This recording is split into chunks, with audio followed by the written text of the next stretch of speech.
फारूक साहब ये फरमाइए सर, जो मखसूस नशिस्तों के हवाले से सुप्रीम कोर्ट का फैसला आया, एमक्यूएम इस पर अपने तहफ़्फ़ुज़ात का इजहार कर रही है, तो क्या सर सुप्रीम कोर्ट के फैसले पर आप लोग रिव्यू में जाने का ख्याल रखते हैं सर? देखिए तो सारा जो कोalition सियासी जमातें हैं और ख़ास तौर पे PMLN और वज़ीर आज़म शहबाज शरीफ और उनकी टीम मेरे ख़्याल में फ़ैसला करेगी कि रिव्यू में जाना है या नहीं जाना। लेकिन मैं तो बुनियादी तौर पे ये समझता हूँ कि ये इंतहाई मुतनाज़ा फ़ैसला है, पहली बात तो ये। और ज़ाहिर है कि इसमें इंसाफ के तकाज़े इसलिए पूरे होते हुए नज़र नहीं आते कि आइन और क़ानून एक बात कर रहा है।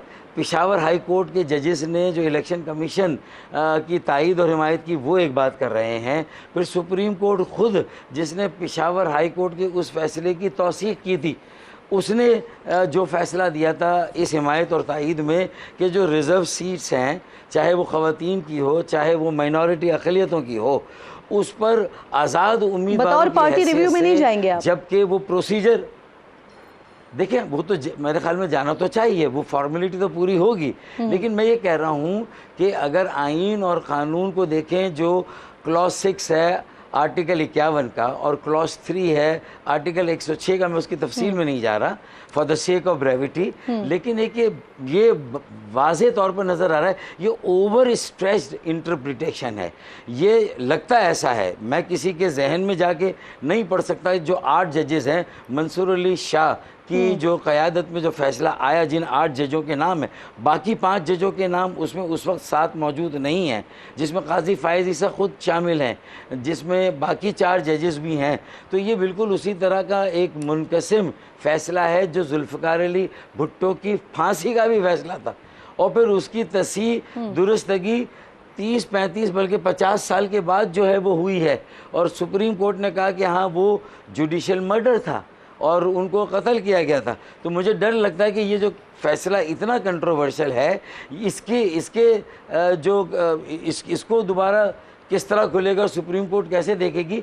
मैं तो ये देख रहा हूँ कि सियासी पोलराइजेशन में भी इजाफा हो रहा है, सियासी तकसीम में भी इजाफा हो रहा है, और मुल्क में जो हम कोशिशें कर रहे थे एक नेशनल कंसेंसस की, अपोजिशन जमात को किसी तरह अपने साथ एक ग्रैंड डायलॉग की तरफ लाकर, और हम मईशत जो माशी बहरान है, तिजारती खसारा है, जो हमारे सालाना बजट का खसारा है, फिर गर्दिशी खसारे हैं, तवानाई का बुरान, महंगाई, बेरोज़गारी, बिजली, गैस, ये सारी सत्तार साहब अब इस तरह की बात हो रही है ना, हुकूमत की तरफ से कहा जा रहा है कि इस मामले को पार्लियामेंट में लेकर आएंगे।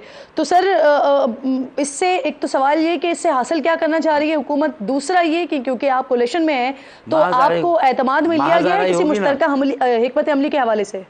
नहीं, देखिए वो तो नहीं, एतमाद में ले ना ले, इस मामले में तो नेचुरल सीक्वल ही है ना कि बात आगे वहीं जाएगी। लेकिन मेरा इस वक्त जो है वो सवाल सिर्फ ये है कि सारी सूरत हाल के बाद मैं एक खौफनाक किस्म की सियासी महादाराई देख रहा हूँ।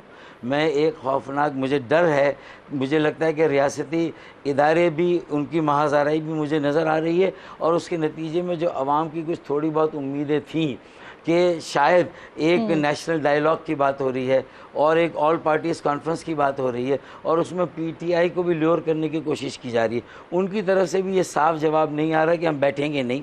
उनकी तरफ से भी आ रहा है कि भाई फॉर्म 45, बहुत सारी बातें उनकी तरफ से हो रही हैं। लेकिन मुझे ये यकीन था कि आगे जाकर हम एक नेशनल रिकन्सिलिएशन, एक नेशनल कंसेंसस और एक नेशनल एजेंडा की तरफ जाते और उसमें फ़ैसला करते।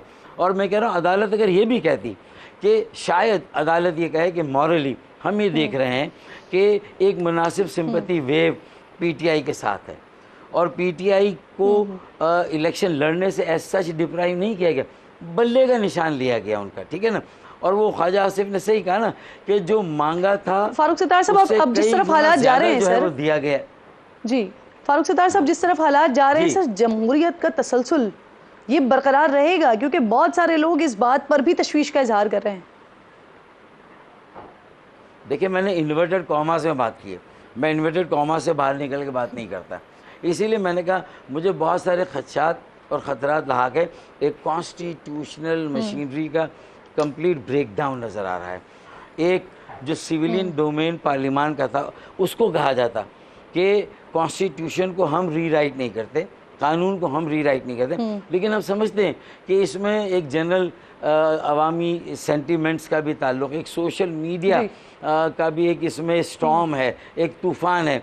उसको सामने रखकर पार्लियामान को चाहिए कि वो रास्ते फारूक सत्तार साहब, जो महमूद खान अचकज़ई साहब हैं, हम कोई ऐसा फैसला ऐसा फैसला नहीं देना चाहते, हम ऐसा फैसला नहीं देना चाहते। सुप्रीम कोर्ट को कहना चाहिए था जिसके इस तरह के सियासी असरात सियासी निज़ाम पर, जमहूरी निज़ाम पर मुरतब हो, जिससे कि सारा निज़ाम जो है वो बुनियादों से जो है वो हिल जाए। तो मैं समझता हूँ, मुझे तो ये नज़र आ रहा है, सर, मैं भी कानून साज के सरबराह हैं महमूद खान अचकज़ई साहब, मुंसिफ नहीं हूँ, जज नहीं हूँ, उनकी तरफ से कहा गया था फारूक सत्तार साहब लेजिस्लेशन करते हैं कि जितने भी हुकूमती जमातों के इत्तेहादी हैं उनसे रब्ता किया जाए।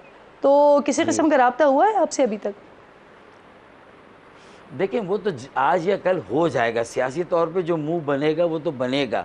जो पार्लियामान में भी इस मसले को यकीनन ये ज़ेर बहस आएगा।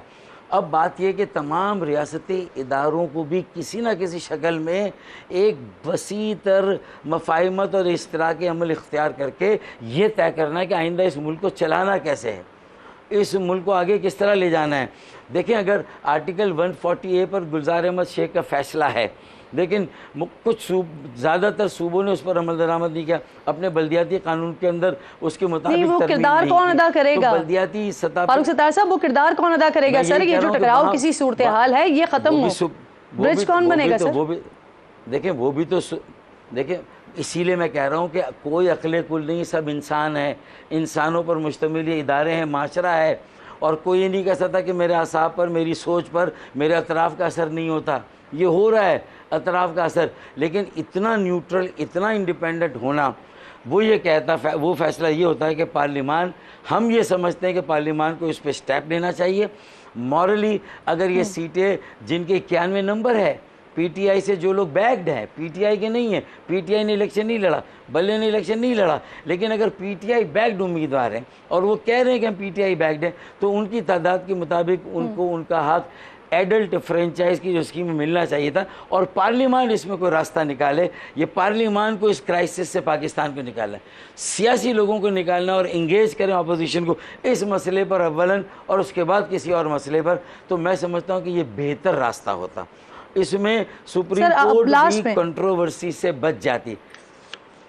जी, लास्ट में ये फरमाइएगा सर, आप लोग अपना आपका जो तंजीमी स्ट्रक्चर है वो तब्दील कर रहे थे ना आप लोग, तो वो उसके बाद जो चेयरमैन को इख्तियार हासिल हो गया है कि वो चाहें तो मरकज़ी कमेटी की सिफारिशात को तस्लीम करें, चाहे तो उसे मुस्तरद करके अपने फैसले जारी करें, तो क्या खालिद मकबूल सिद्दीकी साहब को बानी एमक्यूएम वाले इख्तियारात दिए गए हैं? क्योंकि एक वक्त में आप पर भी एमक्यूएम के अंदर से इसी तरह के इल्ज़ामात लगते थे ना कि आप इख्तियारात मांग रहे हैं, बेसिकली वो वाले। देखिए, ये एक लंबी बहस है, लेकिन किस्सा मुख्तसर ये कि उस वक्त जो बानी एमक्यूएम थे, बानी तो शायद वो रहें, लेकिन उस वक्त कायद भी थे, क्योंकि बनाई तो खैर उन्होंने ही थी ना। लेकिन बात यह कि उनको भी कोई आइन में ऐसे इख्तियारात नहीं दिए गए थे। अब वो एहतराम में सर अभी दे दिए गए हैं खालिद मकबूल सिद्दीकी साहब को, फैसलों में किसी नहीं इख्तियार ऐसे कोई दिए ही नहीं गए ना। ये तो बात तय है कि एक मरकज़ी कमेटी है और उसने ये सारे पॉलिसी साजी उसने करनी है, फैसले अहम सारे उसने करने हैं, और इसी तरीके से आइन को रीराइट अब हमने भी करना है। खालिद मकबूल सिद्दीकी साहब मरकज़ी कमेटी के फैसलों के पाबंद होंगे सर? देखें, खालिद मकबूल जो है वो खुद इस बात के पाबंद हैं, वो खुद कहते हैं रज़ाकाराना तौर पे कि मेरे आइन की भी कोई इंटरप्रिटेशन हो, लेकिन मैं जवाबदेह हूँ, अकाउंटेबल हूँ। और रज़ाकाराना तौर पर सर, वो हमारे अगर वो चाहें तो कमेटी के जो फैसले हैं उसे मुस्तरद कर सकते हैं।